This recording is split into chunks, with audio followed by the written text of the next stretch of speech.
Bonjour chers internautes et bienvenue sur notre chaîne YouTube. Cette semaine, nous étudions la leçon numéro 6.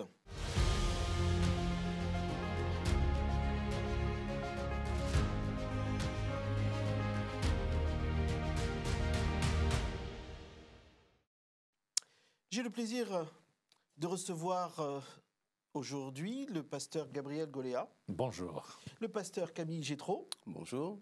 Et sans plus tarder, nous voulons placer ce moment sous la direction divine. Je vais demander au pasteur Goléa de bien vouloir prier pour nous. Volontiers. Notre Père, nous voici devant ta parole, prêts à comprendre, à intégrer ce que tu as à nous dire. Merci pour ces enseignements. Aide-nous à pouvoir les appliquer également. Au nom de Jésus. Amen. Amen. Voilà, cette semaine, nous étudions la leçon qui a pour titre « Dieu aime la justice ». Le Dieu de la Bible est parfaitement bon et son caractère ne change pas, c'est ce que nous croyons. Mais il est difficile de pouvoir se dire que nous servons un Dieu juste, un Dieu d'amour et qui en même temps, pourtant, exerce une forme de justice, des fois qui peut paraître totalitaire. Alors je voudrais vous inviter à prendre vos Bibles dans Jérémie chapitre 9. Jérémie chapitre 9, versets 23 et 24. On peut lire ensemble ? Oui. Alors, il est dit, mais que celui qui fait le fier soit fier d'avoir du bon sens et de me connaître, de savoir que je suis le Seigneur et que j'agis sur la terre avec fidélité, équité et justice. Car c'est à cela que je prends plaisir. Déclaration du Seigneur. Amen, merci. Alors, si on commençait même dès le verset 23, on nous dit « Ainsi parle l'Éternel, que le sage ne se glorifie pas de sa sagesse, et que le fort ne se glorifie pas de sa force, et que le riche ne se glorifie pas de sa richesse. » En d'autres termes, avec tout cela, quel est l'objectif de Dieu pour son peuple à travers ce texte ? L'objectif, c'est de le rendre heureux et de lui permettre de vivre une vie éternelle. Alors, nous connaissons l'histoire humaine. Il y a eu un accident, il y a eu une parenthèse qui n'était pas dans le plan de Dieu. C'était prévu, anticipé, connu et maîtrisé. Mais le plan initial, c'est que l'homme vive éternellement heureux. Donc, s'il y a quelque chose à gagner dans cette expérience humaine, s'il y a quelque chose à acquérir avec le temps, avec les moyens, le matériel, intellectuel, émotionnel, c'est de pouvoir constater qu'on aime le Seigneur et qu'on le connaît, c'est-à-dire qu'on rentre dans ce plan que Dieu a prévu, et le connaître, ça veut dire avoir la possibilité d'obtenir cette vie éternelle que Dieu a promise. Alors cela me préoccupe un peu parce que comment se vanter de connaître et de comprendre Dieu ? Comment est-ce que c'est possible ? Ça n'est pas possible. Ah. On ne peut pas connaître et comprendre Dieu dans le sens absolu du terme. Par contre, Dieu a eu la bonté de se mettre à notre niveau dans un effort colossal, rédigé sur 1600 ans, qu'on appelle la Bible. Et au travers de différents textes, on peut comprendre quelle est son intention pour nous. Celui qu'on a lu là tout à l'heure, mais j'en ai également d'autres en tête. Par exemple, j'en ai 3 qui me viennent à l'esprit. Le premier, c'est Jérémie 29, que tout le monde connaît dans la sphère adventiste. Je porte sur vous des projets de paix, de bonheur. Il y a un aspect de ce verset qui est très intéressant également, c'est que vous m'invoquerez et vous me trouverez, vous me chercherez de tout votre cœur. Premier aspect, Dieu veut qu'on soit avec lui, qu'on le cherche et qu'on soit ensemble. Il dit également 2 chapitres plus loin dans Jérémie 31, qu'on soit ensemble pour l'éternité. Un deuxième aspect, c'est un aspect très simple, c'est que Jésus dira dans la Bible que le Fils de l'homme est venu pour que les brebis aient la vie et qu'elle l'ait en abondance. Le projet de Dieu, c'est qu'on ait la vie, mais pas simplement une vie étriquée, pas une vie médiocre, une vie excellente, une vie magnifique, une vie riche. Et dernier texte qui m'est venu à l'esprit, c'est celui de Colossiens 1, versets 9 et 10, où il est dit nous ne cessons de prier pour vous et de demander que vous soyez remplis de la connaissance de sa volonté.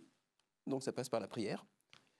En toute sagesse et en toute intelligence spirituelle pour marcher d'une manière digne du Seigneur et lui être agréable, portant des fruits en toutes choses, de bonnes œuvres et croissant par la connaissance de Dieu. Et donc, un autre aspect qui me semble fondamental, c'est que Dieu souhaite que nous soyons intelligents, que nous soyons clairs, que nous soyons en croissance intellectuelle également, en croissance spirituelle. Donc on peut le connaître. On peut le connaître dans le sens du présent progressif. C'est-à-dire? C'est-à-dire que je peux te connaître, je peux penser te connaître et avoir une vision de toi qui est figée dans un savoir-fait, où je peux te connaître jour après jour, toujours un peu plus, et donc avoir une connaissance de toi qui progresse. Je crois que c'est la connaissance qu'il convient d'avoir de Dieu qui est illimitée et qui est infinie. Merci. Alors, si on reprend le verset 24, il nous est dit que l'Éternel qui exerce la bonté, le droit et la justice sur la terre. Est-ce que clairement, aujourd'hui, on peut définir la justice de Dieu? C'est un sujet délicat et en même temps provocateur, parce que si quelqu'un a des réserves concernant justement la présence de Dieu, son existence, c'est justement par rapport à cet aspect. Il y a trop d'injustice, il y a trop de guerre, il y a trop de ceci, il y a trop de cela. Et quelqu'un qui ne connaît pas Dieu et qui ne connaît pas justement cette approche dynamique de vouloir connaître Dieu, rapidement évacue le sujet en disant c'est pas possible. Pourquoi? Parce qu'il y a des inégalités, il y a une injustice qui est autour de nous, à l'échelle personnelle, au niveau des groupes, des sociétés, des États également, et qui empêcherait de voir une gouvernance d'un Dieu qui serait juste. Ça, c'est le point de vue très partiel, très partial aussi. Sur un plan, sur un focus là dans l'immédiat, c'est vrai que les choses peuvent paraître comme ça. Mais pasteur, alors vous pouvez dire que Dieu est juste ou pas? Il est juste parce que sa logique à lui n'est pas la mienne. La mienne est la suivante. Quelqu'un me fait du mal, je réponds tout de suite pour équilibrer les choses, parce que j'ai tendance à porter ma justice à moi. Or, Dieu tient compte d'une justice qui va au-delà de l'effet ping-pong, du tac au tac. Il a une perspective qui nous dépasse. Il tient compte de la motivation, par exemple, du cœur de l'homme, de ce qui se passe maintenant, mais surtout dans un arc de temps beaucoup plus important. Par exemple, la justice finale, absolue. Ces éléments-là, nous ne les avons pas. Donc, c'est vrai que ça peut paraître une justice compliquée, ou en tout cas qui n'arrive pas tout de suite, mais on se rend compte, et quand on voit dans la Bible la parole de Dieu aussi dans notre vie, la justice de Dieu se manifeste, même dans notre vie à nous. Il faut simplement s'approprier son point de vue, sa façon de faire, et lui faire confiance. Alors, si je vous invite à prendre le psaume 85, les versets 5 à 8. Psaume 85, les versets 5 à 8. Le psalmiste dit « T'irriteras-tu contre nous à jamais? Prolongeras-tu ta colère éternellement? Ne nous rendras-tu pas à la vie afin que ton peuple se réjouisse en toi? Éternel, fais-nous voir ta bonté et accorde-nous ton salut. J'écouterai ce que dit Dieu, l'Éternel, car il parle de paix à son peuple, à ses fidèles, pourvu qu'il ne retombe pas dans la folie. » On voit un petit peu cette opposition dans ce texte. On dit au Seigneur, mais quand est-ce que tu vas arrêter ta colère envers nous? Et puis en même temps, on dit, mais on sait que tu es un Dieu bon. Donc on voit vraiment là cette interrogation. Dieu montre-t-il sa justice en punissant le péché? Chaque mot porte un univers. Et quand on dit le mot justice et quand on dit le mot colère, il y a des univers différents d'un individu à l'autre qui vont apparaître. La justice rétributive mécanique dont a très bien parlé mon collègue et ami Gabriel, c'est une justice humaine basée sur une mécanique simple. Tu as fait quelque chose, il y a un code qui permet d'évaluer la gravité de ce que tu as fait, et il y a une rétribution qui est proportionnée. Ça, c'est la justice humaine. Ça n'a rien à voir avec la justice de Dieu. Quant à la punition, c'est un petit peu une vengeance. C'est un petit peu ce qu'on fait à quelqu'un qui nous a fait du mal. Tu as rayé ma voiture, je vais crever tes pneus. Je vais te punir. C'est une manière, quelque part... Tout cela est, pour être très bref, tout cela est gouverné par la peur. Tout cela est gouverné par la haine. Tout cela est gouverné par des émotions qui sont très en deçà de ce que Dieu est susceptible de ressentir. Donc la Bible utilise ces anthropomorphismes de colère, de punition, de vengeance de Dieu, de jalousie de Dieu. Ce sont des termes qui sont destinés à une population relativement frustre. Moi, nous. Parfois on a besoin de ça pour se remettre un peu dans le droit chemin, mais ce sont des mots que Dieu met à notre niveau. Ça ne veut pas dire que lui est à notre niveau. Il est bien au-delà de notre niveau. Donc tu es en train de me dire que Dieu dépasse tout ce champ-là, toutes nos frustrations, toutes nos peurs. Et donc, quand on dit que Dieu punit le péché, c'est juste ou c'est pas juste? Punit le péché, mais Il punit le pécheur. punit le pécheur. Ce qu'il dit, c'est qu'il ne veut pas que le pécheur meure, mais qu'il se repente et qu'il vive. Et donc, je ne crois pas que Dieu punisse le pécheur dans le sens que tu as fait du mal, tu as fumé des cigarettes, et donc je vais t'envoyer en plus un cancer, en plus du mal que tu te fais déjà. Je pense que le péché porte en lui-même sa propre punition. Par contre, il y a des vies qui sont des vies qui s'inscrivent dans une dynamique de ténèbres. Et quand quelqu'un ne veut absolument pas de la lumière, quand quelqu'un veut vivre du péché, à un moment donné, Dieu ne peut pas lui imposer la lumière. Et ces personnes-là se retrouveront dans les ténèbres éternelles de la seconde mort. En ce sens-là, Dieu punit le pécheur dans ce sens-là, mais pas dans le sens de la vengeance, de la rétribution mécanique. Alors, pasteur, est-ce que on peut dire clairement qu'en punissant le pécheur, Dieu est juste?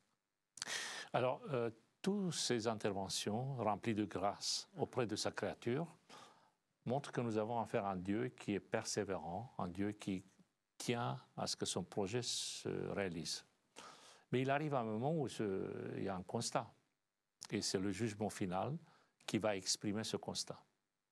Malheureusement, il y a des créatures qui n'ont pas voulu, malgré des répétitions, malgré des actes de bonté, des circonstances favorables, qui finalement ont décidé de se séparer de l'amour de Dieu. Et à ce moment-là, ce jugement final exprime une justice absolue, et qui ne sera d'ailleurs même pas contesté, même pas par ceux qui seront les bénéficiaires de cette justice, parce qu'ils diront tes jugements sont vrais.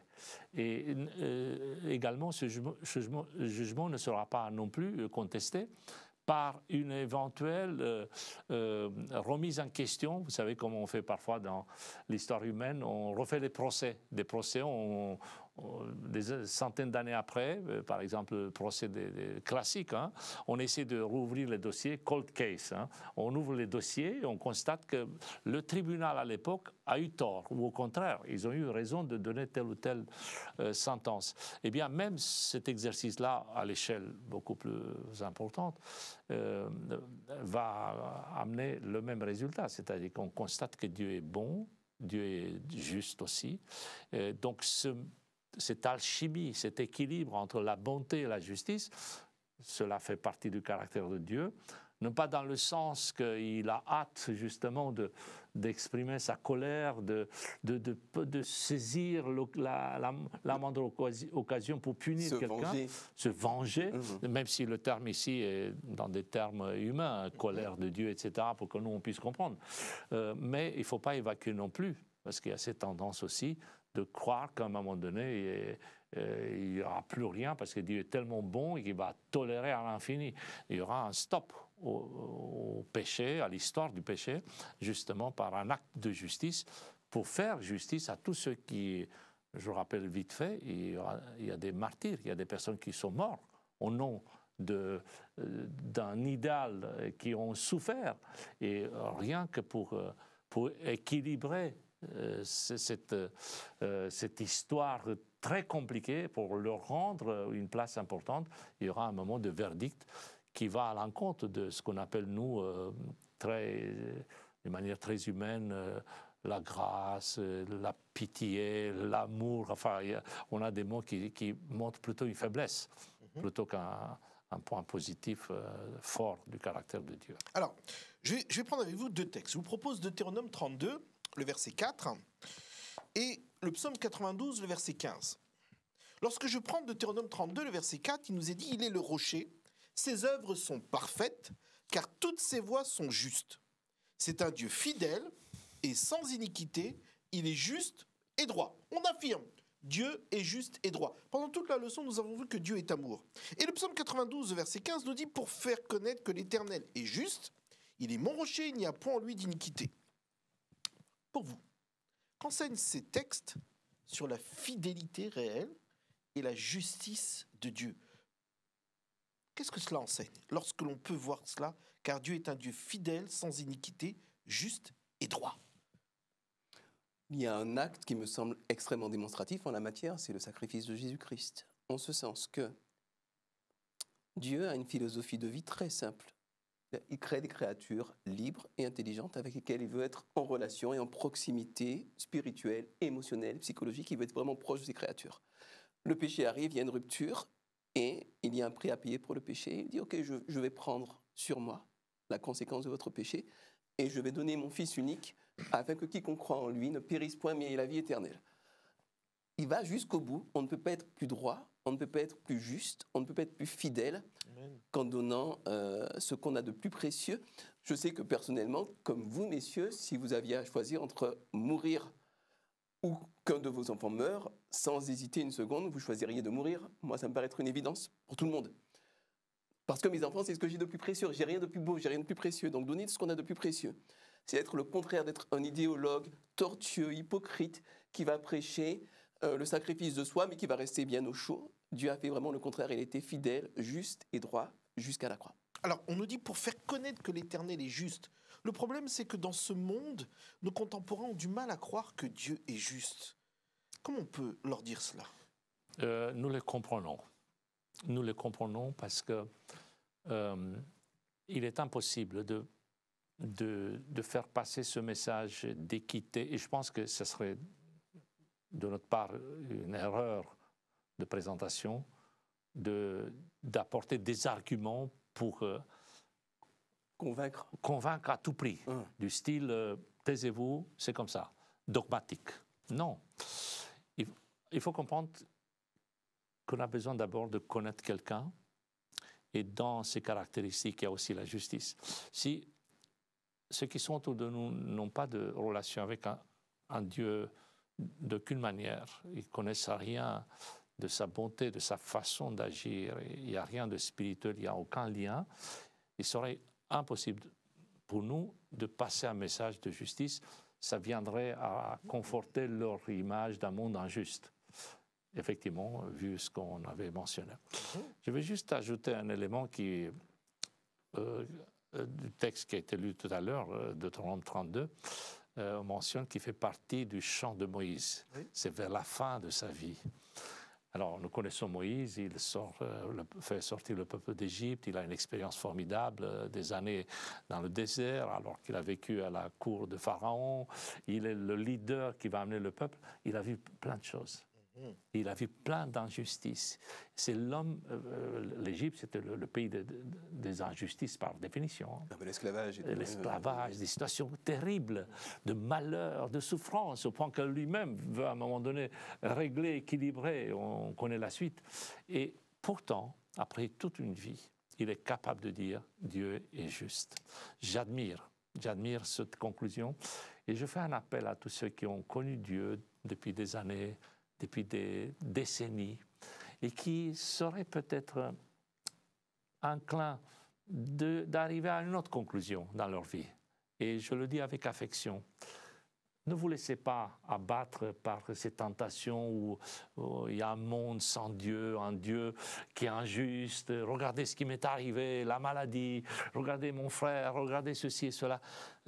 Prenons l'exemple de Moïse. Après tant d'années de souffrance, de provocation même, il arrive à la conclusion et Dieu est juste. Et j'admire ce type de déclaration et je le ferai modestement mienne parce qu'il est important de rester dans cette confiance au-delà de ce qui nous arrive, avec cette promesse qu'un jour, et j'attends ce jour, on pourra véritablement comprendre la totalité dans cette connaissance dynamique de ce que Dieu aura à nous présenter comme nécessaire. On n'aura pas une connaissance absolue, mais au moins ce qui va nous permettre de dire « maintenant je comprends ». Alors, tout à l'heure, vous nous avez parlé d'un Dieu qui a donné son Fils. Là, on nous parle donc d'un Dieu qui est juste en tout temps. Alors, comment apprendre à faire confiance en la bonté de Dieu, même quand plus rien ne va, comme il nous disait ? Ou en quoi l'image de Dieu sur la croix nous aide-t-elle à apprendre justement à faire confiance en sa bonté ? En fait, quand on dit le mot Dieu, on déploie un imaginaire. L'imaginaire judéo-chrétien, c'est le Dieu tout-puissant. Typiquement, il est masculin, il a une grande barbe, il est dans les nuages. Vous connaissez l'imagerie, hein ? Et puis, il est tout-puissant. Non seulement il est tout-puissant, mais il est omniscient, il sait tout. Et non seulement il sait tout, mais il contrôle tout. Donc on a un Dieu qui serait simultanément dans l'omniscience, dans l'omnipotence, dans l'omnicontrôle. Donc un contrôle absolu de tout ce qui se passe sur Terre. C'est bien comme formule, ça sonne bien. Si on commence à penser à ce qu'on raconte, c'est dramatique. Parce que l'image d'un Dieu qui serait à l'origine de chaque chose qui se passe sur Terre serait celle de quelqu'un qui serait au-delà du déséquilibre mental, ce serait quelqu'un de terriblement torturé intérieurement. Parce que tu as mal fait, je t'envoie un cancer. Ce peuple-là est même pas trop joli, on envoie des guerriers pour l'exterminer. En Ukraine, ils l'ont bien mérité, c'est moi qui provoque cela. Dans le même temps, je vais aider le petit frère de l'église de Bagneux qui a perdu ses clés à les retrouver, parce que ça me soucie quand même, il a prié, il a bien prié. Donc, quand on pense à tout cela et qu'on commence à mesurer de quoi on parle, on se dit que Dieu est certainement omniscient, en lisant la Bible, omnipotent certainement, mais certainement pas dans l'omnicontrôle. Et c'est indispensable pour moi de garder cela en mémoire pour avoir confiance dans sa bonté. Parce que si je regarde le monde tel qu'il est, de manière objective, et que je me dis que Dieu est bon, je me dis qu'il y a quelque chose qui ne tourne pas rond, sauf si Dieu n'est pas dans l'omnicontrôle, et sauf s'il met une partie de son pouvoir et de sa puissance en retrait pour me laisser la liberté de choisir, de croire en celui qui a donné sa vie à la croix. En fait, en quoi le fait de savoir, d'après Hébreux 13, 8, Jésus-Christ est le même hier, aujourd'hui et pour toujours, hein, en quoi le fait de savoir cela peut nous aider tous les jours? Nous sommes fragiles et nous avons une existence éphémère. Et tout ce que nous touchons, tout ce que nous sommes, même ce que nous représentons, est très relatif. Vous voyez, il suffit de prendre une idée dans la société, c'est à la mode. Demain, ça change complètement. Il n'y a rien qui soit, enfin, quasiment rien qui soit stable, et en tout cas, moins pour l'éternité. Et ça, c'est notre existence. Alors que Dieu est une référence absolue. Et c'est en cela que je m'adresse à la pensée athée, aux agnostiques. Le fait de croire en Dieu, ce n'est pas juste un pansement, une sorte de consolation. Le pauvre, il a besoin de ça. Ce n'est pas une béquille. C'est simplement la reconnaissance de notre nécessité concernant la manière dont nous devons exprimer l'existence.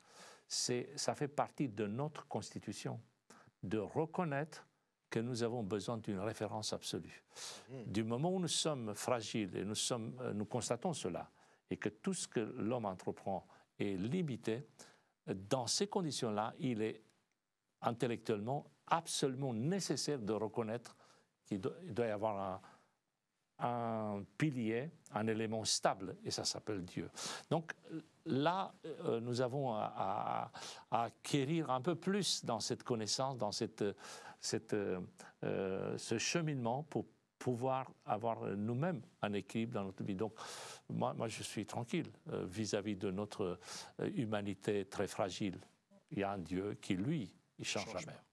Eh bien, je vous invite à prendre Malachie, chapitre 3, le verset 6, et Jacques, chapitre 1er, le verset 17, qui nous exprime cela. « Car je suis l'Éternel, je ne change pas, et vous, enfants de Jacob, vous n'avez pas été consumés. » Ça, c'est Malachie, chapitre 3, le verset 6, qui affirme donc justement que l'Éternel ne change pas. Et puis Jacques, chapitre 1er, le verset 17, nous dit « Toute grâce excellente et tout don parfait descendent d'en haut du Père des Lumières, chez lequel il n'y a ni changement, ni ombre de variation. » Alors le texte l'affirme, Dieu ne change pas.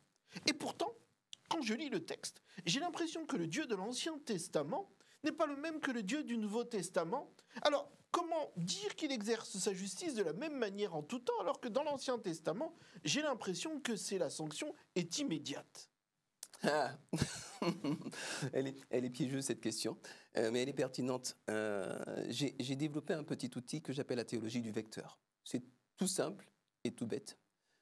Un vecteur en mathématiques, c'est un point A, un point B qui sont reliés, et puis une direction. Comme une flèche, quoi. Hein, c'est un vecteur.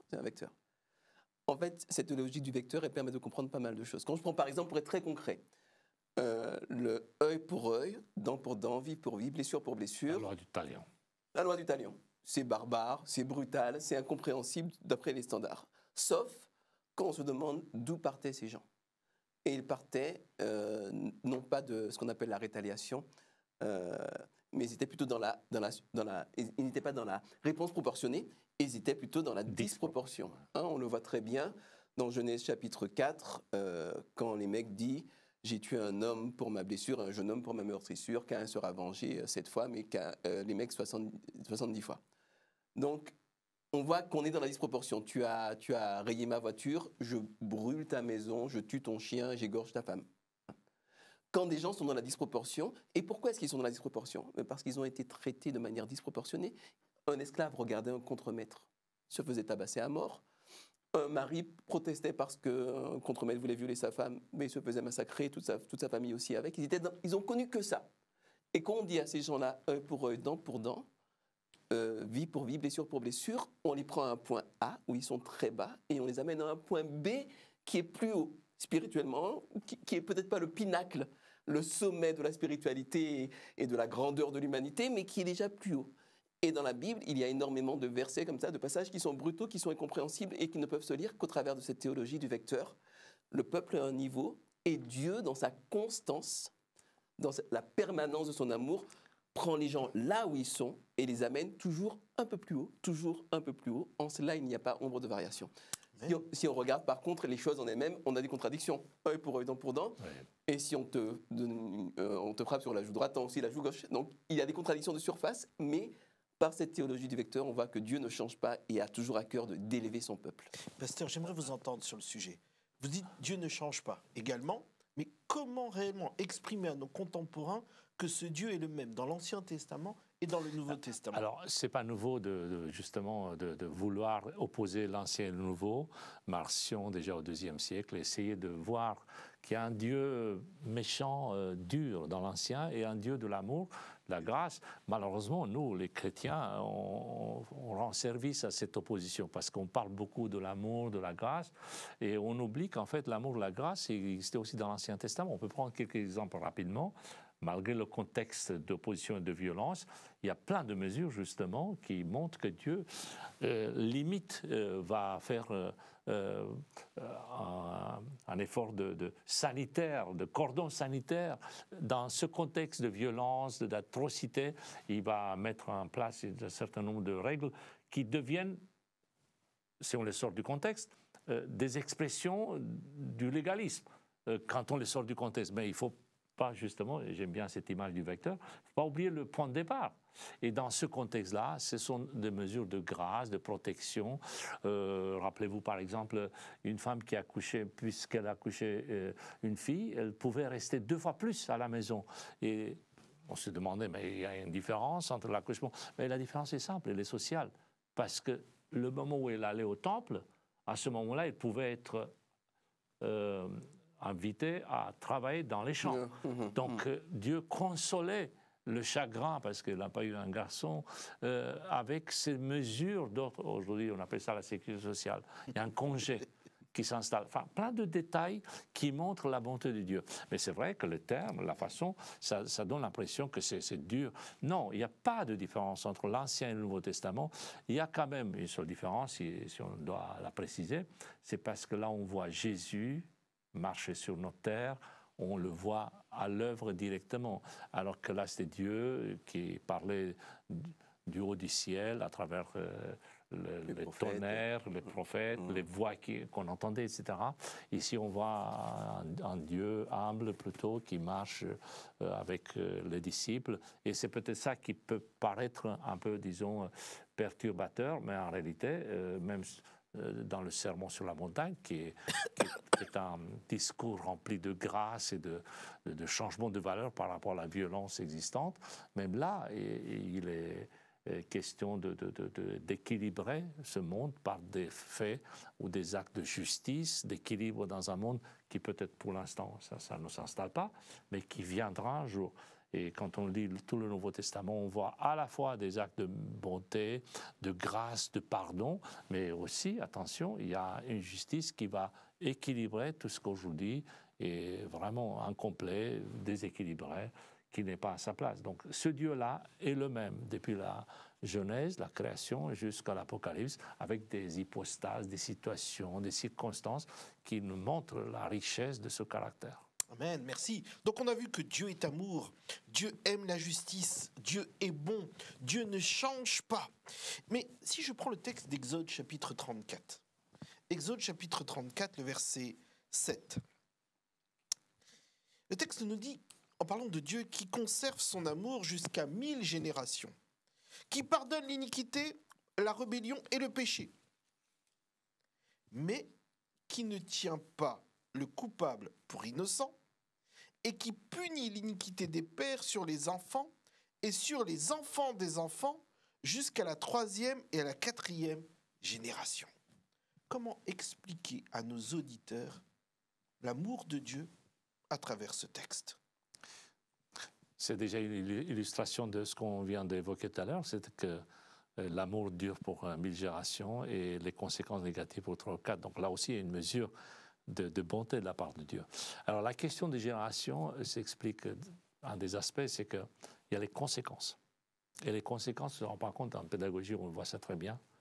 On mesure les effets, on dit souvent l'éducation, les parents, et quand on cherche un petit peu dans la vie de quelqu'un, il ne faut pas être psychologue pour cela, mais c'est absolument nécessaire.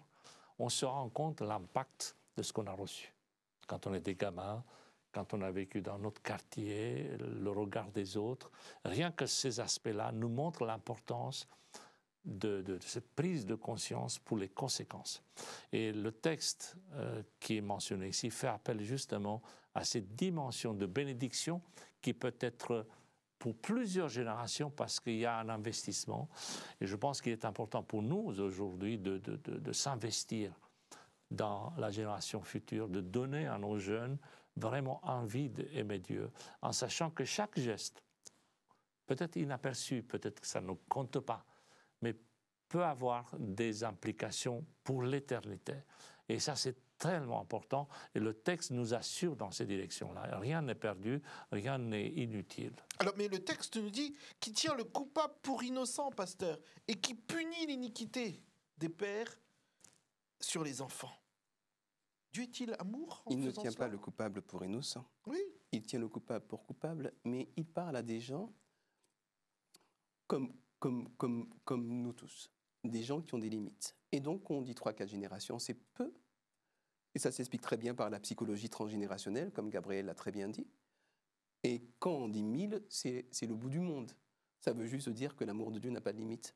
C'est très important quand on lit la Bible de se souvenir que Dieu se met toujours à notre niveau. En ce moment, avec mon épouse, on a un petit hobby depuis 2-3 dimanches. On prend un peu de temps, on étudie un peu la biologie cellulaire. On apprend vraiment les bases de la base, quoi. Et on a découvert qu'il y a dans le corps humain, enfin dans chaque cellule, il y a des petites usines à énergie qui fabriquent jusqu'à 10 millions de petites batteries par seconde pour tous les besoins thermiques, du cerveau, musculaire, tous les besoins énergétiques du corps. Et donc, ça se fait par des processus très complexes, extrêmement précis, extrêmement rapides, qui se jouent à l'électron près. Hein, c'est incroyable. Mais Dieu dans le Pentateuque ne va pas expliquer cela. Qui pourrait comprendre? Moi-même, en 2023, j'arrive toujours pas à comprendre. 2024, j'arrive toujours pas à comprendre. Donc, l'amour de Dieu n'a pas de limite, parce que Dieu lui-même n'a pas de limite, et c'est tout à fait impensable pour l'intellect humain, pour la capacité de l'être humain à appréhender les choses. Et par conséquent, Dieu va dire un chiffre symbolique 1000 pour dire que son amour n'a pas de limite. Et donc, il ne tient pas rancune. Et donc, ça n'est pas un Dieu qui est comme un homme, qui tient rancune et qui se venge. Notre Dieu est un Dieu magnifique, un Dieu d'amour, un Dieu infini. Amen. Voilà, nous avons essayé en tout cas de retraduire cette idée d'un Dieu qui aime, un Dieu qui est juste. Nous invitons à continuer à étudier la parole et à être convaincus que Dieu veut le meilleur pour vous. Bonne étude à tous et à bientôt. Merci. Merci.